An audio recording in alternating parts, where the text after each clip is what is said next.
నమస్తే నేటి వార్తలకు స్వాగతం. నేను కృష్ణకుమారి. వార్తల్లో ముందుగా ముఖ్యాంశాలు.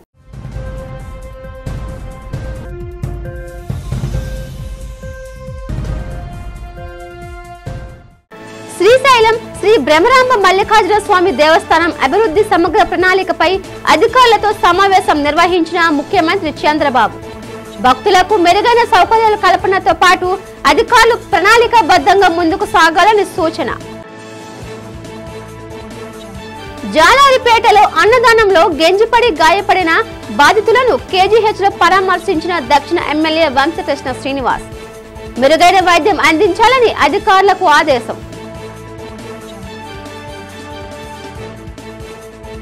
పశ్చిమ నియోజకవర్గం ఎన్ఏడి కొత్త రోడ్లో డ్రైవర్ల సేవలో పథకం ప్రారంభించిన ఎమ్మెల్యే పెతకంశెట్టి గణబాబు. వినూత్న రీతిలో గోకులపట్నం నుంచి ఎన్ఏడి వరకు ఆటో డ్రైవ్ చేసిన ఎమ్మెల్యే. అస్వస్థతకు గురై చికిత్స పొందుతున్న కురుపాం గిరిజన సంక్షేమ గురుకుల పాఠశాల విద్యార్థులను పరామర్శించిన గిరిజన సంక్షేమ గురుకుల కార్యదర్శి ఎం గౌతమి. విద్యార్థుల ఆరోగ్యం నిలకడగా ఉందని వెల్లడి. నంద్యాల జిల్లా శ్రీశైలం శ్రీ బ్రహ్మరాంబ మల్లికార్జున స్వామి దేవస్థానాన్ని సమగ్రమైన మాస్టర్ ప్లాన్ తో దివ్య క్షేత్రంగా అభివృద్ధి చేసేందుకు ప్రణాళికలు సిద్ధం చేయాలని ముఖ్యమంత్రి చంద్రబాబు నాయుడు దేవాదాయ శాఖ అధికారులను ఆదేశించారు. ఏటా లక్షల సంఖ్యలో భక్తులు వస్తున్నందున వారికి మెరుగైన సౌకర్యాలు కల్పించే ప్రణాళికపై దేవాదాయ అటవీ శాఖ అధికారులతో సీఎం చర్చించారు. ఆదివారం క్యాంపు కార్యాలయంలో శ్రీశైలం దేవాలయ అభివృద్ధి ప్రణాళికపై ముఖ్యమంత్రి సమీక్ష నిర్వహించారు. ఈ సమీక్షకు డిప్యూటీ సీఎం పవన్ కళ్యాణ్, దేవాదాయ శాఖ మంత్రి ఆనం రామనారాయణ రెడ్డి, దేవాదాయ శాఖ అటవీ శాఖల ఉన్నతాధికారులు హాజరయ్యారు. జ్యోతిర్లింగం, శక్తిపీఠం రెండూ కలిగిన దివ్యక్షేత్రంగా వెలుగొందుతున్న శ్రీశైలం ఆలయ సమగ్ర అభివృద్ధిపై సీఎం చర్చించారు. తిరుమల తరహాలోనే శ్రీశైల క్షేత్రాన్ని అభివృద్ధి చేసేలా కార్యాచరణ చేపట్టాలని ముఖ్యమంత్రి సూచించారు. మహారాష్ట్ర, కర్ణాటక, తెలంగాణ సహా దేశవ్యాప్తంగా వేర్వేరు రాష్ట్రాల నుంచి పెద్ద ఎత్తున భక్తులు ఈ క్షేత్రానికి వస్తున్న నేపథ్యంలో రద్దీకి తగ్గట్లు వారికి సౌకర్యాలు కల్పించాల్సి ఉందని ముఖ్యమంత్రి అన్నారు. దేవాలయ అభివృద్ధి కోసం 2000 హెక్టార్ల అటవీ భూమిని దేవాదాయ శాఖకు కేటాయించేలా కేంద్ర అటవీ మంత్రిత్వ శాఖకు విజ్ఞప్తి చేయాలని సూచించారు. అలాగే ఈ నెల 16వ తేదీన ప్రధాని మోదీ శ్రీశైలం మల్లికార్జున స్వామిని దర్శించుకునేందుకు శ్రీశైలం రానున్న దృష్ట్యా ఆయనతో ఆలయ అభివృద్ధిపై చర్చించాలని సమీక్షలో నిర్ణయం తీసుకున్నారు. జాలారిపేటలో నిర్వహించిన అన్నదాన కార్యక్రమంలో గెంజిపడి గాయాల పాలై కేజీహెచ్లో చికిత్స పొందుతున్న చిన్నారులను ఎమ్మెల్యే వంశకృష్ణ శ్రీనివాస్ పరామర్శించారు. ఈ సందర్భంగా వారి ఆరోగ్య పరిస్థితి గురించి స్థానిక వైద్యాధికారులను అడిగి తెలుసుకున్నారు. చిన్నారులు త్వరగా కోలుకునే విధంగా మెరుగైన చికిత్స చేయాలని అన్నారు. సూపరింటెండెంట్ డాక్టర్ వాణికి తెలిపారు. అనంతరం చిన్నారులు తల్లిదండ్రులతో మాట్లాడారు. తమ వంతు సహకారం ఉంటుందని హామీ ఇచ్చారు. ఈ కార్యక్రమంలో డిప్యూటీ సూపరింటెండెంట్ వాసవిలత, ప్లాస్టిక్ సర్జరీ విభాగ అధిపతులు మరియు స్థానిక కూటమి వార్డు అధ్యక్షులు యజ్ఞశ్రీ, రమణ, జనసేన పార్టీ సీనియర్ నాయకులు జీకే, 29వ అధ్యక్షులు శ్రావణ్, వైద్య సిబ్బంది పాల్గొన్నారు.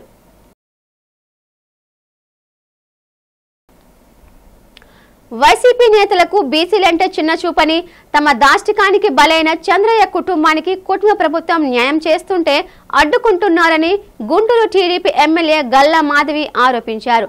ఈ సందర్భంగా ఆమె అమరావతి టీడీపీ కార్యాలయంలో మీడియా సమావేశం ఏర్పాటు చేసి మాట్లాడారు. గత ప్రభుత్వ హయాంలో వైసీపీ నాయకుల దాష్టికానికి బీసీ వర్గానికి చెందిన చంద్రయ్య బలైన ఘటన అందరికీ తెలిసిందే అన్నారు. వారి కుటుంబానికి కూటమి ప్రభుత్వం ఆదుకునే విధంగా అసెంబ్లీ వేదికగా ప్రణాళిక సిద్ధం చేస్తే దానిని బొత్స సత్యనారాయణ శాసన మండలిలో అడ్డుకోవడం దారుణమన్నారు. చంద్రయ్య కుమారుడికి ఉద్యోగం ఇచ్చి ఆ కుటుంబానికి కూటమి ప్రభుత్వం బాసటగా నిలిచే యత్నం చేయడం తప్ప అని ప్రశ్నించారు. జగన్ పాలనలో ఎంతో మంది బీసీలు అన్యాయం అయిపోయారని, బీసీలను అణచివేసే ధోరణి ఇప్పుడు కూడా వైసీపీ అనుసరిస్తోందన్నారు. శాసన మండలిలో చంద్రయ్య కుమారుడికి ఉద్యోగం ఇవ్వాలని ప్రతిపాదన చేస్తే బొత్స సత్యనారాయణ దాన్ని వ్యతిరేకించడం ద్వారానే బీసీలపై జగన్ ద్వేషం బయటపడుతుందని ఆవేదన వ్యక్తం చేశారు. వైసీపీ నాయకులకు బీసీలు మరింత బుద్ధి చెప్పే రోజులు ముందున్నాయని, 11 కాదు వచ్చే ఎన్నికల్లో 1 సీటు కూడా రాదన్నారు. కేవలం తెలుగుదేశం పార్టీ జెండాని బలంగా మోశారు అన్న ఏకైక కారణంతో చంద్రయ్య గారు మా బీసీ నాయకులైన చంద్రయ్య కుటుంబానికి చేసిన దాష్టికం వైసీపీ ప్రభుత్వం అంతా ఇంత కాదు. వైసీపీ నాయకులు క్రూరంగా రోడ్డు మీద ఆయన్ని బండరాళ్లతో మోపి హతమార్చిన సంఘటన ఈ రోజుకి కూడా కళ్ళంపట నీళ్లు తెప్పించే పరిస్థితికి వైసీపీ ప్రభుత్వం బీసీల పట్ల చేసిన దాష్టికాన్ని గుర్తు చేస్తూనే ఉన్నాయి, నిదర్శనంగానే నిలుస్తూ ఉన్నాయి. ఆ చంద్రయ్య కుటుంబానికి కూటమి ప్రభుత్వం ఏర్పడిన తర్వాత న్యాయం చేయాలి అని చెప్పి ఆయన కుమారుడికి ప్రభుత్వ ఉద్యోగం ఇవ్వాలి అని చెప్పి మన శాసన మండలిలో బిల్లు ప్రవేశపెడితే మరి బొత్స సత్యనారాయణ గారు దాన్ని ఆ కుటుంబ సభ్యులకి ఎవరికీ కూడా ప్రభుత్వ ఉద్యోగం ఇవ్వాల్సిన పరిస్థితి లేదు, ఇవ్వకూడదు అని చెప్పి నిర్దాక్షిణ్యంగా ఆయన ఖండించిన తీరు ఎంతో హేయంగా ఈరోజు మన ముందు నిలుస్తుంది. నా బడుగు బలహీన వర్గాలు, నా బీసీ ప్రజలు అని చెప్పుకొస్తున్న జగన్మోహన్ రెడ్డి వైఖరి ఈరోజు ఎలా కనిపిస్తుందంటే మరి బొత్స సత్యనారాయణ గారి మాటలు జగన్మోహన్ రెడ్డి గారు మాత్రమే ఇలా మాట్లాడిచ్చారా అన్నదానికి అద్దం పట్టేలాగా ఉన్నాయి. ఈరోజు చంద్రయ్య బీసీ వర్గానికి చెందాడు కాబట్టే ఈరోజు ఈ బిల్లుని వ్యతిరేకించాడు అన్నది చాలా స్పష్టంగా ఈరోజు మనకి కనిపిస్తూ ఉంది. అదేవిధంగా శాసన మండలి సాక్షిగా బీసీల ప్రగతిని జగన్మోహన్ రెడ్డి డైరెక్షన్లో బొత్స సత్యనారాయణ గారు అడ్డుకున్నది వాస్తవం కాదా అని చెప్పి ఈరోజు నేను వాళ్ళని ప్రశ్నిస్తూ ఉన్నాను. చంద్రయ్య కుమారుడి ప్రభుత్వ ఉద్యోగం రాకుండా అడ్డుకోవడం బీసీలను నిజంగా అవమానం చేసిన తీరు కూడా చాలా స్పష్టంగా కనిపిస్తుంది. ఇది అందరూ కూడా గమనించాల్సిన విషయంగా నేను భావిస్తూ ఉన్నాను. జగన్మోహన్ రెడ్డి పెత్తందారి పోకడలు ఈ సంఘటన ద్వారా చాలా సుస్పష్టంగా మనందరికీ కూడా కనిపిస్తూ ఉన్నాయి. బీసీల ప్రగతిని అడ్డుకున్న వీరికి రాజకీయ సమాధి చేసేది బీసీలే అన్న సంగతి మాత్రం గుర్తుపెట్టుకోవాల్సిందిగా నేను అందరు రాష్ట్ర ప్రజల్ని కోరుకుంటూ ఉన్నాను. ఆనాటి నుంచి ఈనాటికి వరకు కూడా బీసీల పైన జరుగుతున్న దాష్టికాలకి వైసీపీ అంతా ఇంత కాకుండా ప్రవర్తించే తీరు నిజంగా యావత్ రాష్ట్ర ప్రజలందరూ కూడా చూస్తూ ఉన్నారు. సింహాచలం శ్రీ వరాహ లక్ష్మీ నరసింహ స్వామివారి దేవస్థానంలో స్వామివారి స్వర్ణ పుష్పార్చన వైభవంగా జరిగింది. ఆలయ వైదిక సిబ్బంది, ఆలయ అధికారుల ఆధ్వర్యంలో స్వామివారికి 108 బంగారు సంపెంగలతో అత్యంత వైభవంగా స్వర్ణ పుష్పార్చన చేశారు. ఈ స్వర్ణ పుష్పార్చనలో భక్తులు పెద్ద సంఖ్యలో హాజరయ్యారు. వేద పండితులు వేద మంత్రాలు, నాదస్వర మంగళ వాయిద్యాలతో శాస్త్రోక్తంగా స్వర్ణ పుష్పార్చన చేశారు. అర్చకులు వేకువజామున స్వామిని సుప్రభాత సేవతో మేల్కొల్పి ప్రాంతకాల పూజలు సాంప్రదాయబద్ధంగా నిర్వహించారు. அந்த சுவாமி பாரத தேசம் முழுக்க நடந்து சென்று மங்களாசாசனம் பண்ணி திவ்ய தேசங்கள்ல கைங்கரியத்தை எல்லாம் ஏற்படுத்தினார். அவர் எங்கெல்லாம் எழுந்துருளினார், where all did he go, where has he graced அப்படிங்கிறதுக்காக ஒரு யாத்திரை, புருஷோத்தம வித்யாங்கிற யாத்திரை ஸ்ரீரங்கம், சென்னை, பெங்களூரு எல்லா இடத்துல இருந்தும் அபவுட் 1200 யாத்ரிஸ், 1200 யாத்திரிகர்கள் ஒன்னா வந்திருக்கோம். அதில் மங்களகிரியில பெருமாளை சேவித்து கொண்டோம். அதுக்கப்புறம் இப்ப சிம்ஹாச்சலத்துக்கு வந்து ஸ்ரீ வராக நரசிம்ம சுவாமி இங்கேயே பகவத் ராமானுஜர் எழுந்தருளி இருந்து காலக்ஷேபம் சாதித்து ராமாயண பாராயணம் பண்ணி ஹம்ச மூலைன்னு சொல்றார். ஹம்சம் வந்தே கேட்டிருக்கு. ஹம்சம்ங்கிறது பால் தண்ணீர் ரெண்டும் கலந்து வச்சா பிரிச்சிடும். కురుపాం గిరిజన సంక్షేమ గురుకుల పాఠశాలలో జాండిస్ లక్షణాలతో బాధపడుతున్న విద్యార్థులను ఆరోగ్యం నిలకడగా ఉందని గిరిజన సంక్షేమ గురుకుల కార్యదర్శి ఎం గౌతమి అన్నారు. విద్యార్థులను మృతి చాలా బాధాకరమని ఆమె విచారం వ్యక్తం చేశారు. ఆదివారం పార్వతీపురం సర్వజన ఆసుపత్రిని ఆమె సందర్శించారు. ఆసుపత్రిలో విద్యార్థులను అందిస్తున్న వైద్య సేవలను ఆమె పరిశీలించి విద్యార్థుల ఆరోగ్య పరిస్థితిపై ఆరా తీశారు. మెరుగైన వైద్యం అందేలా ప్రత్యేక చర్యలు చేపట్టాలని ఆసుపత్రి సూపరింటెండెంట్కి సూచించారు.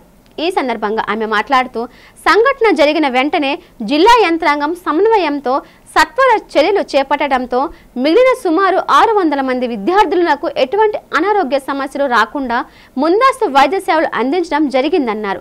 ఎన్ని జాగ్రత్తలు తీసుకున్నా గడిచిన 4-5 రోజుల్లో సుమారు 128 మంది విద్యార్థినులు ఆరోగ్య సమస్యలు వచ్చాయని వారిని వెంటనే జిల్లా ఆసుపత్రికి తీసుకువచ్చి వైద్య సేవలు అందిస్తున్నామని వివరించారు. ఎవరైతే జాండీస్ ఇతరత్ర ఆరోగ్య సమస్యలతో బాధపడుతున్నారో వారిని విశాఖపట్నంలోని కేజీహెచ్కు ఆసుపత్రికి తరలించి వైద్య సేవలు అందిస్తూ నిరంతరం పర్యవేక్షిస్తున్నామని ఆమె స్పష్టం చేశారు. దాదాపు 29వ తారీఖు నుంచి కూడా మనకి దృష్టికి వచ్చింది. కురుపం యూఆర్జేసీ స్కూల్లో చదువుతున్న పిల్లలు ఇద్దరికి చాలా ఇబ్బందికరమైన సిచ్యువేషన్ అది. డెత్ జరగడము అంజలి అనే పాపది. అది వెంటనే దృష్టికి వచ్చిన వెంటనే చూస్తే అప్పటికే ఇంకొకరు కల్పన అనే అమ్మాయి కూడా అడ్మిట్ అయ్యి ఉండింది. సో అప్పటికి కేజీహెచ్కి పంపించుకున్నారు. క్రిటికల్ గురించి సిచ్యువేషన్. సో ఇమీడియట్గా కూడా డిస్ట్రిక్ట్ అడ్మినిస్ట్రేషన్ వాళ్ళతో కోఆర్డినేట్ చేసుకొని ఎంటైర్ సిస్టమ్ అంతా కూడా అప్రమత్తం అవడంతో పిల్లలందరినీ కూడా మిగతా బ్యాలెన్స్ 609 పిల్లలు ఎవరైతే ఉన్నారో మనకి యూఆర్జేసీ గ్రూపంలో వాళ్ళందరినీ కూడా ఇమ్మీడియట్గా తీసుకొని రావడం, టెస్టింగ్ చేయించుకోవడం. సో ఇప్పుడు చూస్తే దాదాపు ఈ 4 days ఎక్సర్సైజ్లో ఒక 120 పిల్లలకి ఎఫెక్ట్ అయినట్టు మనకి వస్తూ ఉంది. 120 మెంబర్స్ని కూడా ఇక్కడికి తీసుకురావడం జరిగింది. మోర్ దాన్ 5 వాల్యూ ఉంటే కొంత జాండీస్ అది మళ్ళీ కూడా ఇంకొంత సివియర్ అయ్యేదానికి అవకాశం ఉందనే ఉద్దేశంతో ముందు జాగ్రత్తగా కేజీహెచ్కి పంపడం జరిగింది. మిగతా పిల్లలు ఎవరైతే ఉన్నారో ఇక్కడ వాళ్ళందరినీ కూడా ఈరోజు అందరినీ కూడా చూడడం జరిగింది. అందరూ మోడరేట్ కేసెస్ ఎక్కువ ఉన్నాయి. సో లెస్ దాన్ 3 ఉన్నాయి ఎక్కువ కేసెస్ కూడా. కొన్ని కేసెస్ మాత్రం కింద ఫ్లోర్లో మనకి చూసాము. They are more than 3 to 5 మధ్యలో ఉన్నాయి. సో వాళ్ళకి కొంత స్పెషల్ కేర్ ఇస్తూ కూడా ప్రతి ఒక్క day they are put under very close monitoring. ఫర్దర్గా కూడా అవుట్ బ్రేక్ కాకుండా, ఎందుకంటే ఇంత పెద్ద ఎత్తున అవుట్ బ్రేక్ అవ్వడం అనేది ఎప్పుడూ లేదు. సో ఫర్దర్గా కూడా ఇన్ఫెక్షన్ స్ప్రెడ్ అవ్వకుండా తీసుకోవాల్సిన జాగ్రత్తలు అక్కడ డీప్ క్లీనింగ్ కానివ్వండి, రాబోయే రోజులు ఇంకో 2-3 months వరకు కూడా క్యాంపస్ అంతా డీప్ క్లీనింగ్ కానివ్వండి, పంచాయతీ వాళ్ళని ఇన్వాల్వ్ చేస్తూ అక్కడ ఉన్న చిన్న రిపేర్స్ ఆర్ఓ ప్లాంట్ కానివ్వండి అవన్నిటిని కూడా కొత్తగా ఇన్స్టాల్ చేసి కొన్ని తీసుకోవాల్సిన జాగ్రత్తలు అన్నీ కూడా తీసుకోవడం జరిగింది. ముఖ్యంగా ఇది ఫుడ్ వాటర్ కంటామినేషన్ ద్వారా స్ప్రెడ్ అయినట్టుగా తెలుస్తూ ఉంది. సో మనకి మెడికల్ టీమ్స్ కూడా వచ్చాయి, వాళ్ళు కూడా స్టడీ చేస్తున్నారు. కాజ్ ఏంటి అనేది కూడా మనకి డీటెయిల్డ్గా ఎస్టాబ్లిష్ అవుతుంది. సో మినిస్టర్ గారు కానివ్వండి, సో మనకి గవర్నమెంట్ నుంచి కూడా ఎప్పటికప్పటికి ఏమి జరుగుతుంది, పిల్లల యొక్క కండిషన్ ఎలా ఉంది అని ఎప్పటికప్పుడు కూడా తెలుసుకోవడం జరుగుతుంది. మినిస్టర్ గారు కూడా రేపు విజిట్ చేస్తారు. ఈరోజు కేజీహెచ్కి వెళ్తున్నాం, అక్కడ మనకున్న పిల్లలు వాళ్ళని కూడా అంటే మోర్ దాన్ 5 ఉన్నవాళ్ళు nothing to worry, but to be on a safe side ఇంకొంచెం మెరుగైన వైద్యం వాళ్ళకి అక్కడ ఇవ్వడానికి అవకాశం ఉంటుంది. More number of specialist and facilities ఉన్నాయనే ఉద్దేశంతో సో కలెక్టర్ గారు మేడంతో మాట్లాడి మినిస్టర్ గారితో డెసిషన్ తీసుకొని అక్కడ షిఫ్ట్ చేయడం జరిగింది. They are also under very close monitoring system and they are all very stable. అందరూ కూడా పిల్లలు ఇప్పటివరకు స్టేబుల్గా ఉన్నారు. ఫర్దర్గా కూడా ఒక 1 week కూడా వీళ్ళందరికీ హాలిడేస్ ఇస్తున్నట్టుగా కలెక్టర్ గారు కూడా ఇప్పుడు డెసిషన్ తీసుకోవడం జరిగింది. సో దట్ కొంచెం వీక్నెస్ ఉంది, సో వాళ్ళు పూర్తిగా కోలుకోవాలి. అండ్ నెక్స్ట్ 1-2 months కూడా we will closely monitor them. ఎందుకంటే జాండీస్ అనేది అంత ఈజీగా తగ్గదు, అంటే రికవర్ అవ్వదు మీకు ఆ పీరియడ్ దాటిన తర్వాత. బట్ స్టిల్ వీక్ అవి ఉంటారు కాబట్టి వాళ్ళని అందరినీ కూడా క్లోజ్ అబ్జర్వేషన్లో పెట్టి ముఖ్యంగా కూడా ఫుడ్ రెస్ట్రిక్షన్స్ కానీ తీసుకోవాల్సిన జాగ్రత్తలు వాళ్ళ పేరెంట్స్కి కూడా కొంత అవేర్నెస్ ఇవ్వడం. మనం చూసాం నిన్న మొన్న కూడా కొన్ని కేసెస్లో పేరెంట్స్కి కూడా చాలామందికి అవగాహన లేదు. పిల్లలకి అసలు జ్వరం అంటే నార్మల్ జ్వరం అని అనుకుంటున్నారు. సో వాళ్ళు ఏ జాగ్రత్తలు తీసుకోవాలా అనేది, పిల్లల్ని ఎలా చూసుకోవాలనే దాని మీద వాళ్ళకు కూడా ఒక అవేర్నెస్ ఇవ్వడం జరుగుతూ ఉంది. సో అన్ని విధాలా కూడా తీసుకోవాల్సిన చర్యలు తీసుకుంటున్నాము. ఎప్పటికప్పుడు ప్రభుత్వం కానీ అదేవిధంగా మినిస్టర్ గారికి కూడా అన్ని అప్డేట్స్ ఇవ్వడం జరుగుతూ ఉంది. పాలస్తీనాపై గత 2 సంవత్సరాలుగా ఇజ్రాయెల్ జరుపుతున్న మారణ హోమానికి వ్యతిరేకంగా విశాఖ జీవీఎంసీ గాంధీ విగ్రహం వద్ద ప్రజా సంఘాల ఆధ్వర్యంలో నిరసన కార్యక్రమాన్ని నిర్వహించారు. ఈ సందర్భంగా ప్రజా సంఘాల నాయకులు మాట్లాడుతూ ఇజ్రాయెల్ చేస్తున్న అమానుష దాడుల వల్ల చిన్నారులు, మహిళలు లక్షల్లో చనిపోయారని ఆవేదన వ్యక్తం చేశారు. పౌష్టికాహారం లోపంతో రోజు పాలస్తీనాలోని 100 మంది చిన్నారులు మరణిస్తున్నారని, ఈ అమానుష దాడులను వెంటనే ఆపాలని డిమాండ్ చేశారు. పాలస్తీనా ప్రజలకు సంఘీభావం తెలిపారు.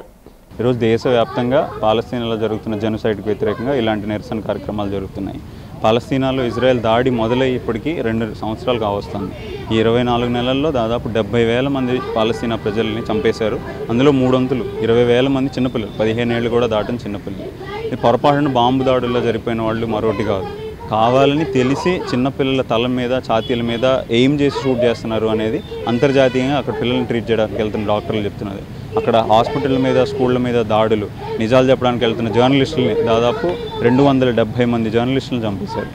సో ఇంతటి అన్యాయం మన ముందు జరుగుతుంటే, ఇంతటి ప్రాణ నష్టం మన ముందు జరుగుతుంటే మనం దాని గురించి మాట్లాడాలి. అది మన బాధ్యత అనేది మేము మాట్లాడుతూ ఈరోజు రోడ్డు మీదకి వచ్చాం. దేశవ్యాప్తంగా ఢిల్లీ, ముంబై, పట్నా, పూణే ఇలాంటిదే నగరాల్లో జరుగుతుంది. అలాగే మన విశాఖపట్నంలో కూడా దీన్ని జరుగుతున్నాం. ప్రభుత్వ వైద్య కళాశాలలు పీపీపీ పద్ధతులు నిర్వహిస్తే ప్రజలకు తీవ్ర నష్టం కలుగుతుందని ఏయూ విశ్రాంత్ ఆచార్య కేఎస్ చలం ఆందోళన వ్యక్తం చేశారు. People for India Visakhapatnam forum ఆధ్వర్యంలో అల్లూరి విజ్ఞాన కేంద్రంలో ప్రభుత్వ వైద్య కళాశాలలు పీపీపీ పరం ప్రజలకు నష్టం అన్న అంశంపై రౌండ్ టేబుల్ సమావేశం జరిగింది. ఈ సమావేశంలో కేఎస్ చలం మాట్లాడుతూ ప్రభుత్వమే ప్రజలకు విద్యను అందించాల్సిన బాధ్యత అన్నారు. ఆ బాధ్యత నుండి తప్పించుకునేందుకు రాష్ట్రంలోని కూటమి ప్రభుత్వం ప్రయత్నించడాన్ని తప్పుపట్టారు. ప్రభుత్వమే వైద్య కళాశాల నిర్వహిస్తే సామాన్య మధ్యతరగతి విద్యార్థులకు కూడా వైద్య విద్య అందుబాటులో ఉంటుందన్నారు. వైద్య కళాశాలలను పీపీపీ పరం చేస్తే వైద్య విద్య కూడా వ్యాపారంగా మారే ప్రమాదం ఉందని ఆందోళన వెలుబుచ్చారు. దీన్ని దృష్టిలో పెట్టుకుని వైద్య కళాశాలలను రాష్ట్ర ప్రభుత్వమే నిర్వహించాలని చలం డిమాండ్ చేశారు. ఈ కార్యక్రమంలో పీపుల్ ఫర్ ఇండియా ఫోరం ప్రతినిధులు, విద్యార్థి సంఘాల నాయకులు పాల్గొన్నారు. ఈరోజు పీపుల్ ఫర్ ఇండియా వాళ్ళు ఆంధ్రదేశంలో మెడికల్ కాలేజు ప్రైవేటైజేషన్కి వ్యతిరేకంగా సమావేశం ఏర్పాటు చేశారు. ఇది వ్యతిరేకంగా కాదు, సమస్య ఏమిటంటే ప్రభుత్వం, కేంద్ర ప్రభుత్వం ఒక స్కీమ్ పెట్టింది. ఆ స్కీమ్ ద్వారా డిస్ట్రిక్ట్ హాస్పిటల్స్, మెడికల్ కాలేజీలు ఏర్పాటు చేయాలనే ఉద్దేశంతో ఒక స్కీమ్ పెట్టారు. దాని ప్రకారం కొంత ఆ స్కీమ్ డీటెయిల్స్ కూడా అన్ని రాష్ట్రాలకు ఇచ్చారు. ముఖ్యంగా మనం ఇక్కడ ఈ సందర్భంగా మాట్లాడుకోవాల్సింది ఏమిటంటే, దక్షిణాదిలో అతి తక్కువ కాలేజీలు ఉన్న రాష్ట్రం ఆంధ్రప్రదేశ్. ఎక్కువ మంది పిల్లలు ఆంధ్రప్రదేశ్లో ఉండి బయట చదువుకుంటున్నారు. దాని మూలంగా నష్టపోతుంది మన పిల్లలే. కాబట్టి ఈ 17 కాలేజీలకి సంబంధించి ఆల్రెడీ కొంత దగ్గర 2,000 కోట్ల రూపాయలు గత ప్రభుత్వం ఖర్చు చేసిందని పత్రికలో చదువుతున్నాడు. ఆల్రెడీ భూమి సేకరణ జరిగింది, ప్రారంభం కూడా జరిగింది, వర్క్ జరుగుతోంది. ఈ సందర్భంలో ఈ స్టేజ్లో వాటిని ప్రైవేటైజ్ చేయడం న్యాయం కాదు. విజయదశమి సందర్భంగా గత 13 ఏళ్లుగా పెద్దగదిలి ఈశ్వరీదేవి నగర్లో ఎన్ని దుర్గా, మహాకాళి, భైరవ శక్తిపీఠం, గురుస్వామి అభిరామ్ అఘోరా ఆధ్వర్యంలో దుర్గా నవరాత్రులు సాధారణ ఉత్సవాలకు భిన్నంగా కళాదేవి రూపంలో చేయటం జరుగుతుంది. అదేవిధంగా ఆదివారం అమ్మవారి అనుప మహోత్సవం సందర్భంగా మధ్యాహ్నం అన్న సమారాధన ఏర్పాటు చేశారు. ఈ సందర్భంగా శ్రీ ఎన్ని దుర్గా మహాకాళి భైరవపీఠం గురువు అభిరామ్ అఘోరా మాట్లాడుతూ ఆదివారం సాయంత్రం అమ్మవారి ఊరేగింపు కార్యక్రమం అంగరంగ వైభవంగా జరుగుతుందన్నారు. ఈ కార్యక్రమాలు విజయవంతం చేయడంతో సంపూర్ణ మద్దతు అందించిన గ్రామ ప్రజలకు హృదయపూర్వక ధన్యవాదాలు తెలిపారు. ప్రభుత్వం నుంచి హిందూ భక్తులకు, హిందూ ఆశ్రమాలకు ఇలాంటి పండుగ వేళ సహకరించి పండుగలు సజావుగా సాగేలా చూడాలని కోరారు.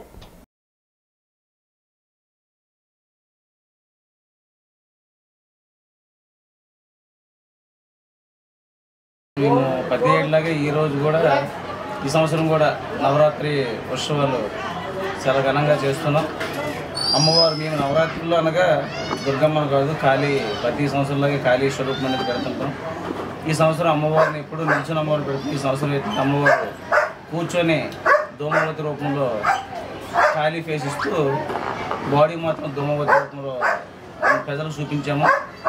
అలాగే ప్రతి సంవత్సరం ఎలాగైతే ఘనంగా చేస్తామో ఈ సంవత్సరం కూడా అలాగే అమ్మవారు కృపతో చాలా ఘనంగా మేమందరం కృషితో అమ్మవారు పూజా కార్యక్రమాలన్నీ కూడా నవరాత్రుల్లో చాలా ఘనంగా చేసాము. అలాగే ఈరోజు అన్న ప్రసాదం అంటే అన్న సంతర్పణకి, అన్న ప్రసాదంకి చాలా అర్థం ఉంటుంది. అన్న సంతర్పణ అంటే లేని వాళ్ళకి పెట్టేది, అన్న ప్రసాదం అంటే అమ్మవారికి సమర్పించి వాళ్ళకి ప్రజలకు ప్రసాదం కింద ఇచ్చేది. బలిప్రసాదం అంటారు, కాకపోతే బలిప్రసాదం అంటే వినడానికి బాగోదు కదా, అన్న ప్రసాదం అని మేము చెప్తాం. ఇవాళ అన్నప్రసాదం కూడా జరుగుతుంది.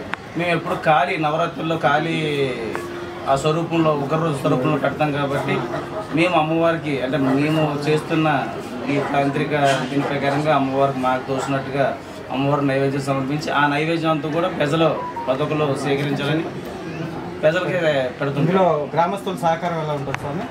గ్రామస్తుల సహాయం బాగుంటుంది. కాకపోతే ఎవరికి ధన రూపంలో మేము ఎవరికి సాయి సహాయాలు అడగము. ఇది సొంతంగా మా శక్తిపీఠం అంటే శ్రీ ఎన్ని దుర్గా మహాకాళి భైరవ్ ఈ శక్తిపీఠం నుంచి మాత్రమే మేము మా సొంతంగా చేసుకుంటాం. ఈ పీఠం తరపు నుంచి అమ్మవారు దీన్ని బట్టి చేస్తాం తప్ప ఏ ప్రజల దగ్గర ఎవరి దగ్గర కూడా ₹1 డొనేషన్లు ఎత్తడం కానీ ఎవరి దగ్గర ఏమీ ఆశించము. ఎవరైనా కోరండి ఇచ్చి అమ్మవారికి మేము సమర్పించుకుంటున్నామంటే మాత్రం వద్దన్నాను. ఎందుకంటే అమ్మవారి ప్రసాదం కాబట్టి ఎవరు ఇచ్చిన వద్దాను. కానీ మేము ఎవరికైనా మేము పండుగ చేస్తున్నాం రండి డొనేషన్లు ఇవ్వండి మాత్రం మేము ఎవరిని ఇంతవరకు. ఎన్ని సంవత్సరాలుగా పెడుతున్నారండి? మేము ఇప్పుడు 15 ఏళ్ళు 16 ఏళ్ళు పైన అవుతుంది. అంటే నవరాత్రుల పేరు నుంచి మేము పీఠాధిపతుల నుండి ఎప్పటి నుంచి కాళీ స్వరూపాన్ని ప్రజలు చూపించడం మాత్రం 16 ఏళ్ళు. ఇక్కడ ఒక్కడైనా పీఠం ఇంకేమైనా ఉన్నాయండి? పాడేరులో అవుతుంది. పాడేరులో మెయిన్ పీఠం. పాడేరు నుంచి ఇక్కడ జనాలు భక్తులు అందరూ కూడా పాడేరు వచ్చేవాళ్ళు. తర్వాత నేను కూడా అందరూ సిటీకి రండి మీరు ఇక్కడ. వీధి విక్రయదారులకు జీవీఎంసీ అధికారులు తక్షణమే హ్యాకర్స్ జోన్లు ఏర్పాటు చేయాలని వీధి విక్రయదారుల సంక్షేమ సంఘం నేత నర్సింగ్ డిమాండ్ చేశారు. ఈ సంఘం ఆధ్వర్యంలో జీవీఎంసీ గాంధీ విగ్రహం వద్ద వీధి విక్రయ వ్యాపారులు ఆందోళన నిర్వహించారు. తాము వ్యాపారం చేసుకునేందుకు స్థలాలు కేటాయించాలంటూ ఆందోళనకారులు నినాదాలు చేశారు. ఈ సందర్భంగా సంఘం అధ్యక్షులు నర్సింగ్ మాట్లాడుతూ జీవీఎంసీ అధికారులు వీధి విక్రయదారులను ఆదుకోవాలని డిమాండ్ చేశారు. ముందస్తు నోటీసులు లేకుండా వ్యాపారస్తులను అకస్మాత్తుగా తొలగించి వారి జీవనోపాధిని దెబ్బతీస్తారని ఆవేదన వ్యక్తం చేశారు. యుద్ధ ప్రాతిపాదికన అధికారులు చిరు వ్యాపారులు వ్యాపారం చేసుకునేందుకు స్థలాలు కేటాయించాలని నర్సింగ్ డిమాండ్ చేశారు. కొన్ని పత్రికలు మీడియాలు తప్పుడు వార్తలను ప్రచురిస్తున్నాయని ఆవేదన వ్యక్తం చేశారు. మేము గత 6 సంవత్సరాలుగా ఫుడ్ కోర్ట్ నందు వ్యాపారం చేస్తున్నామండి. మాకు ఎటువంటి ముందస్తు నోటీసు ఇవ్వకుండా మాకు బళ్ళు అక్రమంగా తొలగించారండి. ఈ పీతల మూర్తి యాదవ్ వీళ్ళందరూ కలిపి బళ్ళు ఎక్కువైపోయి ఇక్కడ దందాలు జరుగుతున్నాయి ఇలాగే లేనిపోయిన ఆరోపణలు చేస్తున్నారండి. ఈ మాకు నోటీసులు ఇచ్చామని చెప్తున్నారు. ఆయన 240 బళ్ళు ఉన్నాయని చెప్తున్నారు. కేవలం అక్కడ ఉన్న జీవీఎంసీ సర్వే ప్రకారం 150 బళ్ళు మాత్రమే ఉన్నాయండి. ఇది ఆల్రెడీ జీవీఎంసీ వాళ్ళు కూడా సర్వే చేసి ఉన్నాయండి. ఈయన కోర్టు నోటీస్ చేసి మా ఫుడ్ కూడా తొలగించాలని చేయడానికి అసలు ఆయనకి ఉన్న రైట్స్ ఏంటో మాకు అర్థం కావట్లేదండి. ఇప్పుడు అంటే వీధి వ్యాపారాలు బతకడం ఆయనకి ఇష్టం ఉండదా లేదా నాకు అర్థం కావట్లేదు. ఇప్పుడు ఆయన వార్డులో ఆయన చేసింది కాకుండా మా ఫుడ్ కోర్టులో దాదాపు ప్రత్యక్షంగా పరోక్షంగా 1000 మంది జీవనోపాధి కొనసాగిస్తున్నారు. దీన్ని కూడా తొలగించేసి ఆయనకి ఏం సాధించినట్టు నాకు అర్థం కావట్లేదు. ఇప్పుడు ఆయన కోర్టు నోటీస్ చేశారు. జీవీఎంసీ కమిషనర్ దానికి ఈ రిప్లై ఇవ్వాలిగా. ఆపరేషన్ లంగ్స్ పేరుతో మొత్తం అందరికీ ఎటువంటి ఇండిపెండెన్స్ తొలగించారు. ఇది పూర్తి విరుద్ధం అండి. ఇది 2014 ఇది సెంట్రల్ గవర్నమెంట్ యాక్ట్ ప్రకారం స్ట్రీట్ వెండర్ యాక్ట్ మాత్రం వినియోగించకుండా జీవీఎంసీ యాక్ట్ వినియోగిస్తున్నారండి. ఇది చట్టబద్ధమైన ఇది సరి కాదండి. ఇది చాలా తప్పుడుది ఇది. కానీ దయచేసి మా ఫుడ్ కోర్ట్ మాకు తిరిగి ఓపెన్ చేయాలని మేము కోరుకుంటున్నామండి. 11వ ప్రాపర్టీ ఎక్స్పోను నగరంలో నిర్వహిస్తున్నట్లు క్రేడై విశాఖ చైర్మన్ వి ధర్మేంద్ర తెలిపారు. నగరంలో జరిగిన మీడియా సమావేశంలో ఆయన మాట్లాడుతూ డిసెంబర్ నెలలో 3 రోజుల పాటు ఎక్స్పో నిర్వహిస్తామన్నారు. గాదిరాజు ప్యాలెస్లో డిసెంబర్ 19 నుండి 21వ తేదీ వరకు నిర్వహించే ఈ ఎక్స్పోలో రియల్ ఎస్టేట్ రంగంలో సేవలను ప్రజలకు చేరువ చేస్తామన్నారు. ఈ ఎక్స్పోలో 80 స్టాల్స్ పెట్టుకునే అవకాశం కల్పిస్తున్నామని ధర్మేంద్ర తెలిపారు.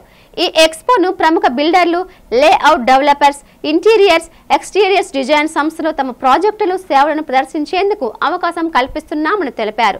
ప్రజలు కొనుగోలు చేసే వారికి రుణ సదుపాయాన్ని కూడా స్పాట్లోనే అందించే విధంగా చర్యలు తీసుకున్నామని చెప్పారు. ఈ అవకాశాన్ని ప్రజలు సద్వినియోగం చేసుకోవాలని వారు కోరారు. ఈ మీడియా సమావేశంలో క్రెడాయ్ ప్రతినిధులు అశోక్ కుమార్, వి శ్రీను, గోవిందరాజు తదితరులు పాల్గొన్నారు. ప్రాపర్టీ షోని వాళ్ళు కనుక సందర్శిస్తే వాళ్ళు ఏ ఏరియాలో కొనుక్కోనుకున్న ఫ్లాట్స్ కానీ, అపార్ట్మెంట్స్ కానీ, విల్లాస్ కానీ ఈ ఒకే ప్లేస్లో మనకి డిస్ప్లే అవుతాయండి.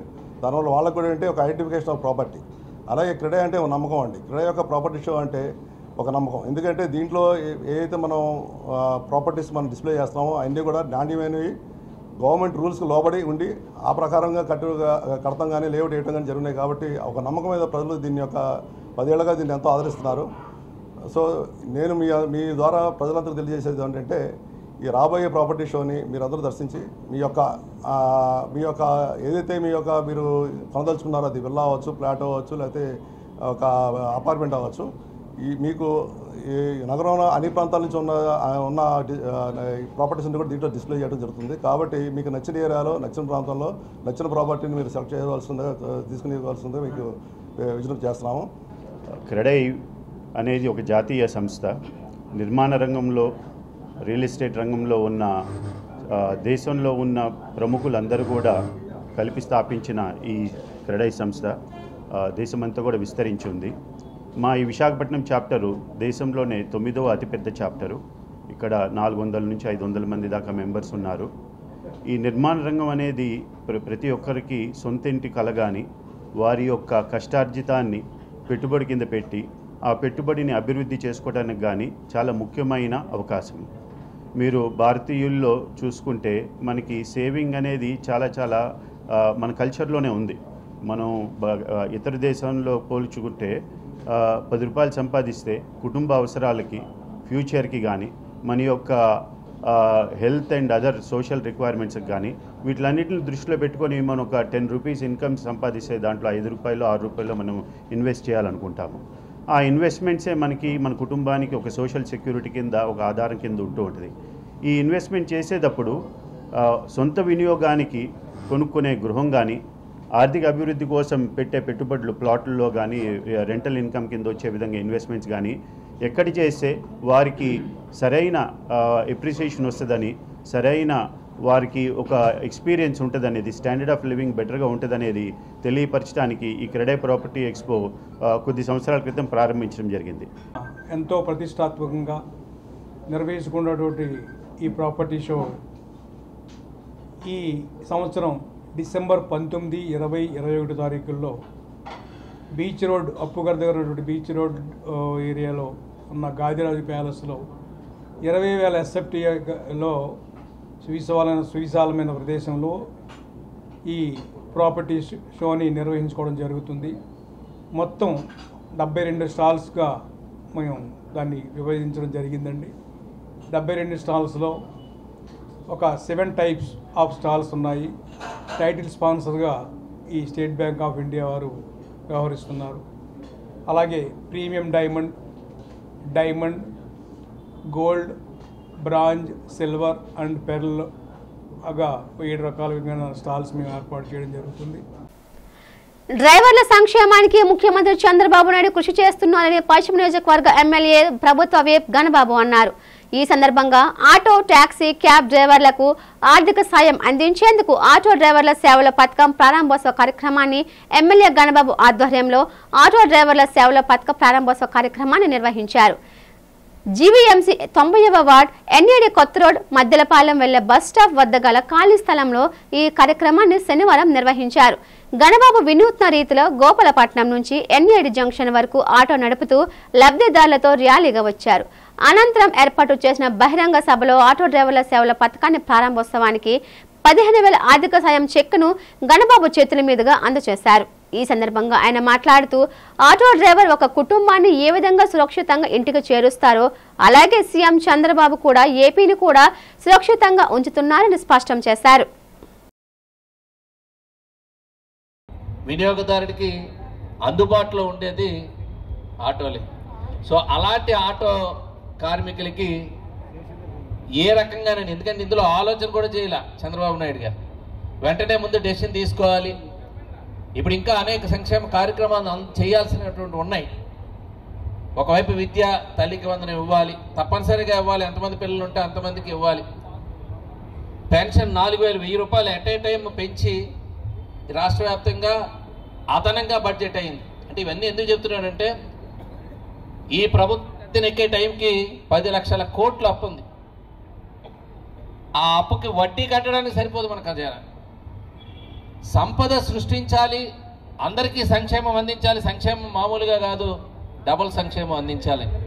ఆ రోజు పెన్షన్ కంటే 250 పెంచుకుని వెళ్ళారు. అంటే 2,000 పెన్షన్ మనం ఈరోజు 4,000 చేసినట్టు. వార్తలు ముగించే ముందు ముఖ్యాంశాలు మరోసారి.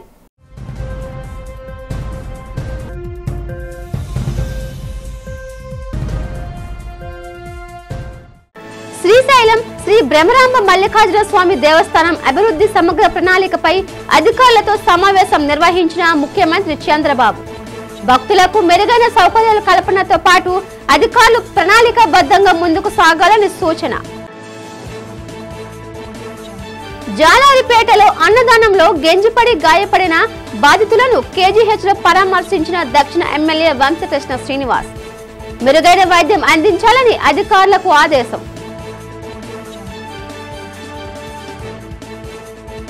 పశ్చిమ నియోజకవర్గం ఎన్ఏడి కొత్త రోడ్లో డ్రైవర్ల సేవల పథకం ప్రారంభించిన ఎమ్మెల్యే పెతకంశెట్టి గణబాబు. వినూత్న రీతిలో గోకులపట్నం నుంచి ఎన్ఏడి వరకు ఆటో డ్రైవ్ చేసిన ఎమ్మెల్యే. అస్వస్థతకు గురై చికిత్స పొందుతున్న కురుపాం గిరిజన సంక్షేమ గురుకుల పాఠశాల విద్యార్థులను పరామర్శించిన గిరిజన సంక్షేమ గురుకుల కార్యదర్శి ఎం గౌతమి. విద్యార్థుల ఆరోగ్యం నిలకడగా ఉందని వెల్లడి. ఈ వార్తలు ఇంతటితో సమాప్తం. నమస్తే.